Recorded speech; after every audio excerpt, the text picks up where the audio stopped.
Hello students, मैं नागरिक मिश्रा आपका अपने यूट्यूब चैनल कक्षा क्लासेस पर हार्दिक स्वागत अभिनंदन करता हूं। छात्रों, आज हम लोग संख्या पद्धति के बारे में बात करेंगे। तो सबसे पहले मन में प्रश्न उठता है कि संख्या क्या है।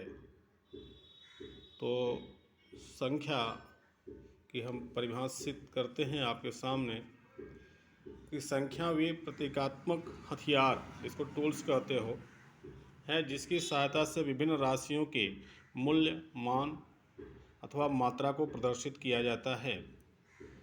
संख्या एक प्रतीकात्मक रूप होता है जिसकी सहायता से हम विभिन्न राशियों की वैल्यू के, उसके मान, उसकी मात्रा का निर्धारण करते हैं, प्रदर्शित किया जाता है। जैसे आपसे पूछा जाए कि आपकी लंबाई कितनी है, तो उसमें आपको संख्या का प्रयोग करना होगा। समय कितना हो रहा है, उसमें भी आप संख्या का प्रयोग करोगे। आपकी उम्र कितनी है, संख्या का प्रयोग करोगे। इस तरीके से विभिन्न जगहों पे एक कोई गाय है, कितना दूध देती है, उसमें आप 3 लीटर 4 लीटर संख्याओं का आप प्रयोग करोगे। इस तरीके से बहुत सारी चीज़ों में आपका क्या होता है, आप मार्केट में जाते हो, बाज़ार में जाते हो, तो वहाँ पर कोई भी वस्तु लेते हो तो उसकी एक मात्रा को आप निश्चित करते हो, पहले सुनिश्चित करते हो, और उसकी सूचना आप संख्याओं के ही माध्यम से आप देते हो। तो संख्या, अब रही बात पद्धति की, तो पद्धति एक ऐसा सतत क्या होता है, विकास होता है जिससे कि किसी भी उस चीज़ का क्या होता है, क्रमिक रूप से विकास होता है। तो उसी तरह की संख्या का भी क्रमिक रूप से विकास हुआ है। तो सबसे पहले संख्या में आती है आपकी, जिसे हम बोलते हैं प्राकृतिक संख्या, नेचुरल नंबर। प्राकृतिक संख्या पूर्णतः प्रकृति से जुड़ी हुई है। ये हमारी मूलभूत आवश्यकताओं को पर आधारित संख्याएं हैं जिनको आप गिनती कहते हो। गिनती पूर्ण रूप से प्राकृतिक संख्याएं ही होती हैं। Counting is a natural number.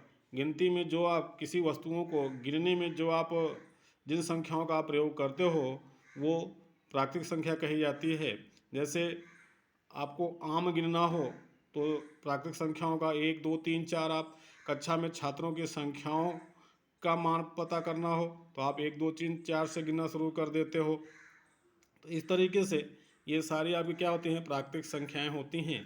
तो प्राकृतिक संख्याएं को हम n से प्रदर्शित करते हैं, जिसको हम मझोले ब्रैकेट में 1 2 3 4 5 6 ये गिनतियां हैं जिनको हम प्राकृतिक संख्या कहते हैं।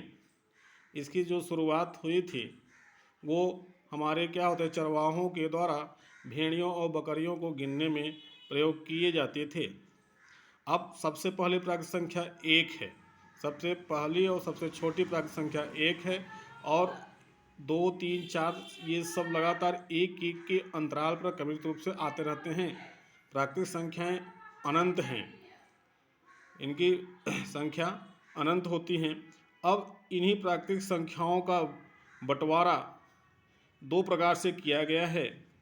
पहला बंटवारा सम और विषम संख्याओं के रूप में किया गया है।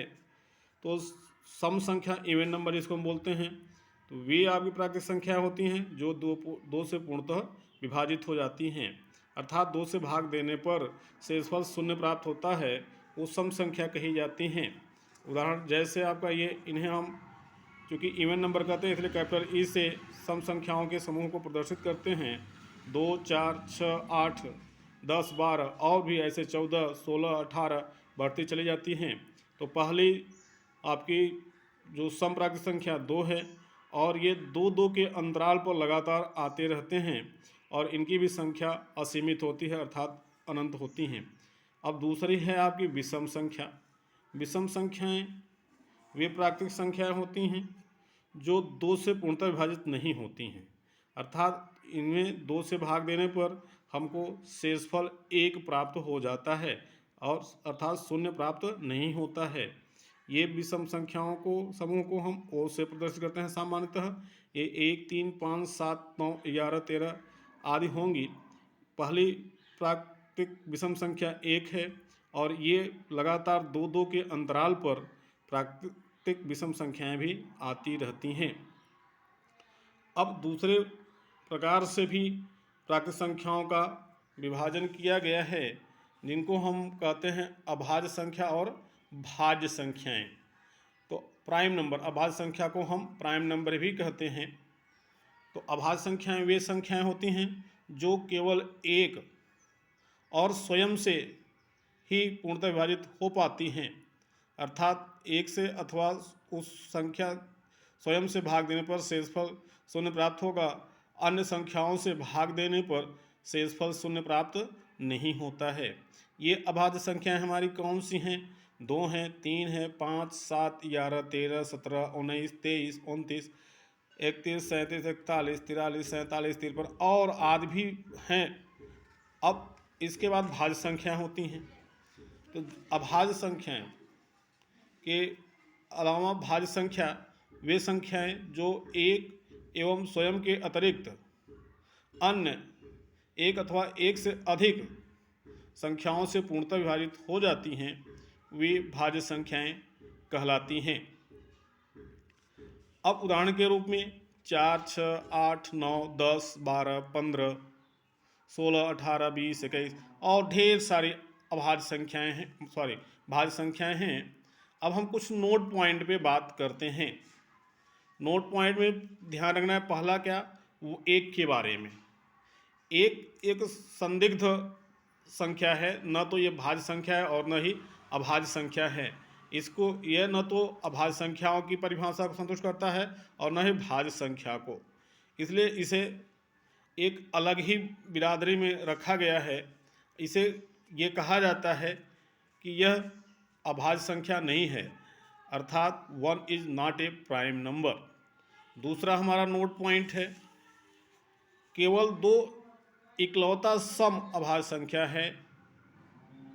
यही एक क्या होता है, अब सम संख्या में केवल 2 ही है जो अभाज्य संख्या, अन्यथा सभी आपके अभाज्य संख्याएं विषम संख्याएं होती हैं। इसीलिए लड़के जो होते हैं वो विषम संख्या और अभाज्य संख्या में कन्फ्यूज होते हैं। विषम संख्या जो केवल 2 से पूर्णतः विभाजित नहीं होती है, जबकि अभाज्य संख्या जो किसी से पूर्णतः विभाजित नहीं होती हैं, एक और स्वयं के अलावा। इसलिए ये ध्यान रहे बच्चों कि अभाज्य संख्या और विषम संख्याएं दोनों अलग अलग हैं। अभाज्य संख्या में सम संख्या भी है, केवल वो कौन है, 2 है, इसके अलावा सभी विषम संख्याएं होती हैं। और इसके अलावा अब इस अभाज्य संख्या में इस प्राकृतिक संख्या में एक और संख्या को अगर जोड़ दिया जाए, सम्मिलित कर दिया जाए, तो जिसे हम क्या कहते हैं, शून्य कहते हैं।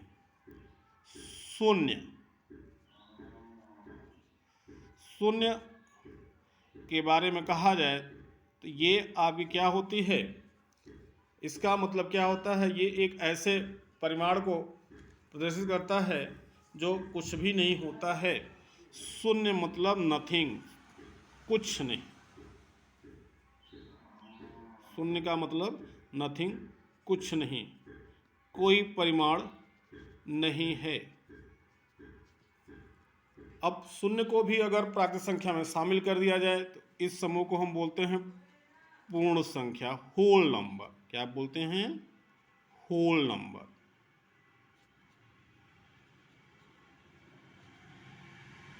होल नंबर कहा जाता है, जिसे हम W से प्रदर्शित करते हैं। इसमें 0, 1, 2, 3, 4, 5, 6, 7, 8, 9, 10, 11 एंड सो ऑन। ये 0 को भी शामिल कर दिए जाने पे पूर्ण संख्या हो जाती हैं। चलिए छात्रों, इसके आगे हम नेक्स्ट वीडियो में संख्या पद्धति के अगले संख्याओं के बारे में हम बात करेंगे। यदि आपका ये वीडियो पसंद आया हो तो इसको आप लाइक करिए और चैनल को हमारे सब्सक्राइब कर लीजिए, जिससे आपको और अगली वीडियो का नोटिफिकेशन मिलता रहे, और अन्य सभी अपने मित्रों को भी शेयर करिए, जिससे उनको भी इसके बारे में जानकारी प्राप्त हो सके। Thank you. जय हिंद, जय भारत।